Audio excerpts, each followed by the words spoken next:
One time the new Filipino time, alas 12:02 na mga kabrigada. That time check was brought to you by Power Cells Herbal Capsule. Tuldukan ang sakit. Siksik sa mga bagong balita. Rinig sa buong bansa.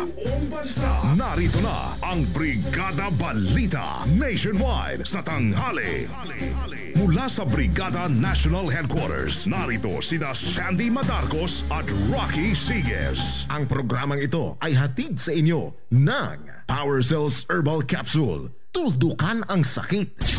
Brigada Balita Nationwide. Brigada News Headlines. Ang Department of Social Welfare and Development or DSWD nagbigay na ng 50 million pesos na tulong sa mga naapektuhan ng nag-aalborotong Bulkang Mayon. Arraignment sa dalawang EDSA Hulida Police pinagpaliban. Samantala, desisyon sa pagtanggal sa pwesto kay Gregory Ong nakatakdang desisyonan ngayong araw. Person of interest sa kaso ng pagpaslang sa ina ni Cherry Pie pinakawala na. At kasong plunder at graft minaliit lamang ni Purisima. Pangunahing produktong kailangan ng mamamayan sapat hanggang buwan ng Disyembre ayon kay Secretary Pagilinan. One time the new Filipino time, alas 12:04 na. Negatibong survey naman sa ekonomiya ng bansa. Deadma sa palasyo. At BIR tiniyak na magiging patas sa lifestyle check para kay PNP Chief Purisima. Kompletong kopya ng salen ng Philippine National Police Chief hawak na ng nasabing ahensya. Magandang tanghali mga kabrigada, hatid ng Brigada News FM Philippines ang Brigada Balita Nationwide na hatid sa inyo ng Power Cells Herbal Capsule at Drive Max Herbal Dietary Supplement Capsule. Mula dito sa Brigada National Headquarters, kami ho ang inyong mga tagahatid balita. Brigada Sandy Madarcos. Ako naman na Brigada Rocky Sigues. Araw ho ngayon ng Martes, September 23, 2014. At ngayon, sa detalye na ng ating mga balita. Mount Mayon, ang pagbabantay. Update. Mount Mayon, ang pagbabantay. Update. Brigada Balita Nationwide. Umaabot na ho sa 15,801,858 pesos ang ibinibigay na tulong ng pamahalaan sa libu-libong mga pamilyang naapektuhan ng nag-aalborotong Bulkang Mayon sa Legazpi City sa lalawigan ng Albay. Ayon sa Department of Social Welfare and Development or DSWD, mananatili ang pamimigay ng relief assistance sa mga pamilyang apektado upang mapunan ang pangangailangan ng mga apektadong residente, lalo na yung mga nakatira sa 6 kilometers danger zone. Maliban dito, nag-deploy na rin ng ahensya ng team upang tutukan ng sitwasyon ng mga kabataan at maging ng mga kababaihan na nananatili pa rin sa mga evacuation centers. Patuloy naman ang ginagawang koordinasyon ng gobyerno sa local government units at regional offices para sa iba pang pangangailangan ng mga residente ng apektadong bulkan. Brigada National. Ang bahaging ito ay hatid sa inyo na Power Cells Herbal Capsule. Tuldukan ang sakit. Brigada Balita Nationwide. Samantala sa ating iba pang balita, inaasahang maglalabas ng desisyon ngayong araw ang Supreme Court matapos na ipagpaliban ng mga mahistrado ang pagpapasya sa kasong administratibo ni Sandigan Bayan Associate Justice Gregory Ong. Sa deliberasyon ng mga mahistrado, hindi natuloy ang butuhan sa kaso ni Ong na nauna nang pinaimbestigahan ng hukuman dahil sa di umano'y ugnayan nito sa itinuturong pork barrel scam queen na si Janet Napoles. Wala namang dahilan na ibinigay ang human sa muling pagkakaudlot ng butuhan. Ang kaso laban kay Ong ay nagugat makaraang ilahad ni Ben Harluy, whistleblower sa pork barrel scam, na sa Senate Blue Ribbon Committee hearing na si Ong ay ang kontakamano ni Napoles sa Sandigan Bayan. Kaugnito nito ay nagbitiw na rin si Ong sa kanyang tungkulin at inihirit na makapag-retiro na lamang. Si Associate Justice Ong ay tinalaga sa ilalim ng panunungkulan ni dating Pangulong Gloria Macapagal Arroyo. Brigada Balita Nationwide. Mga kabrigada, live na live din po tayo napapakinggan dyan sa Brigada News FM Cebu sa 93.1.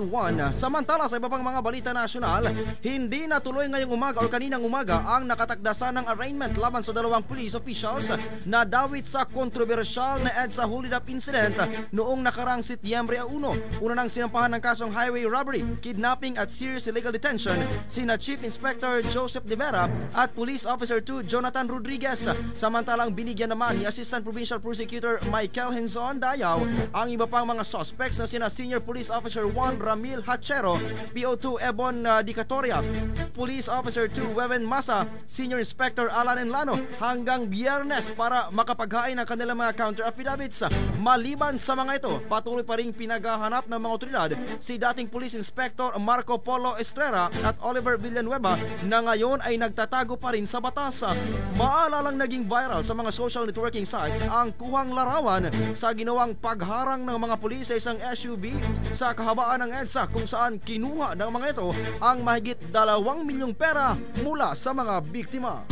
Brigada Balita Nationwide. Tiniyak ngayon ni Presidential Assistant for Food Security and Agricultural Modernization Francis Kiko Pangilinan na sapat pa rin ang supply ng mga produktong kinakailangan ng taong bayan hanggang sa pagsapit ng buwan ng Disyembre. Sa panayam ng Brigada News FM kay Pangilinan, sinabi nito na walang dapat ikabahalang publiko sa kabila ng pananalasa ng mga nagdaang kalamidad. Bagamat malawak ang naging pinsala nito sa mga pananim, wala rin umanong nakikita ang posibilidad si Pangilinan na mayroon ng pagtaas ng presyo ng pangunahing bilihin, lalo na sa bigas, bawang at marami pang iba. Sa ngayon anyay patuloy ang koordinasyon na ginagawa ng iba't ibang ahensya ng pamahalaan tulad na lamang ng National Food Authority at Department of Agriculture. Brigada Balita Nationwide. Sa mga oras na ito naka-standby si Brigada Geoffrey Bong Kagape. Ang BIR tiniyak na magiging patas sa lifestyle check kay Philippine National Police Chief Purisima. Kompletong kopya ng SALN ng PNP Chief, hawak na diwano ng nasabing ahensya. Brigada Bong, i-brigada mo. Brigada Live Report. Pinapalangkas na lamang umano ng Bureau of Immigration ang magiging guidelines o draft para sa lifestyle check laban kay PNP Chief Director General Alan Purisima na ngayon ay naharap sa patong-patong na reklamo at kontrobersiya. Ayon sa BIR, nakahanda umano nilang ibigay ang kopya ng Statement of Assets, Liabilities and Net Worth o SALN ni Purisima sakaling kailangan ng investigasyon na gagawin ng kaukulang ahensya. Napagalamanan nitong Lunes ay sinampahan ng Coalition of Filipino Consumers o CFC si Purisima ng kasong plunder at indirect bribery dahil umano sa pagtanggap nito ng donasyon mula sa Mason Brothers para sa renovation ng White House sa PNP Camp Crame headquarters sa Quezon City.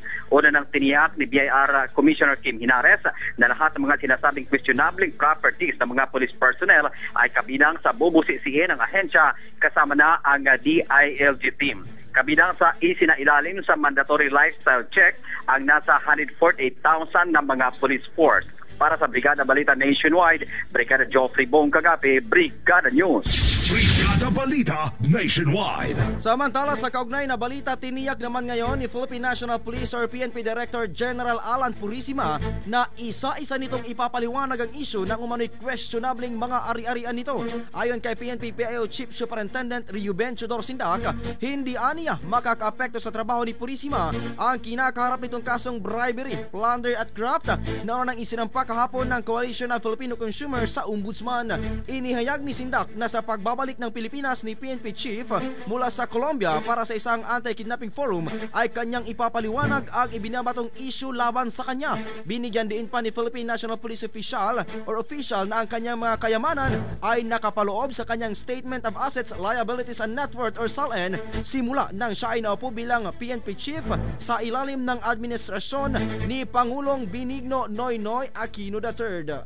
Brigada Balita Nationwide. Samantala, aprobado na sa ikatlot na final reading sa Senado ang panukalang batas na nagbibigay ng pribiliyo sa lahat ng mga senior citizens sa bansa na mabigyan ng agad na benepisyo mula sa Philippine Health Insurance Corporation of PhilHealth. Ang panukalang batas na mabilang 712 ay nagtatakda ng automatic coverage para sa mga senior citizens na may edad 60 pataas anuman ang kalagayan ng mga ito sa lipunan. Dahil sa pagkakaaproba ng Senado sa panukalang batas, mababago na ang isa sa mga probisyon ng Expanded Senior Citizens Act na nagbibigay lamang ng pribilehiyo sa mga indigent senior citizens. Ayon kay Senator Teofisto Gincona III, as of June 2014 ay umaabot ng manos sa kabuang 3.9 million ang nabiyayaan ng PhilHealth coverage, pero mayroon pang 2.16 million ang dapat mabibiyayaan o mabiyayaan ng bagong batas na kailangan paglaanan ng pondo ng pamahalaan ng mahigit 5 bilyon. Samantala, habang hindi pa na ipatutupad ang bagong batas ay wala pang nakalaang pondo o wala pang nakalaang pondo para dito ay ipatutupad muna existing na Expanded Senior Citizens Act. Pero maaari nang mag-enroll ang lahat ng mga senior citizens sa programa gamit ang National Health Insurance Program. Brigada Balita Nationwide. Mga kabrigada, live din ho tayong napapakinggan dyan sa Brigada News FM General Santos City sa 89.5. Samantala, dako tayo sa palasyo ng Malacanang. Naka-standby si Brigada Leo Navarro Malikdem. Negatibong survey sa ekonomiya ng bansa.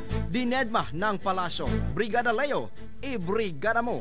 Brigada Live Report. Hindi natitinag ang Malacanang sa pagsisikap nitong mapaangat ang ekonomiya ng bansa. Ito ay sa kabila naman ng report na mababa ang bilang ng mga Pinoy na naniniwalang gaganda ang ekonomiya ng bansa sa susunod na 12 buwan. Ayon kay Presidential Spokesman Edwin Lasierda, kahit ano pa ang pananaw ng publiko sa ekonomiya ng bansa, magpapatuloy ang administrasyon ni Pangulong Noynoy Aquino sa pagsisikap na mapalago ang ekonomiya ng bansa at para masiguro ang pag-angat ng sambayanan. Sa latest report ng Social Weather Station, para sa ikalawang quarter ng taon, 26% ng mga Pinoy ang optimistiko sa pag-angat ng ekonomiya ng bansa, habang 24% naman ang naniniwalang babagsak ang ekonomiya o score of 2. Nangangahulugan ito ng pagbaba ng 7 puntos mula sa dating 9 points o 28% na optimism sa unang quarter ng taon.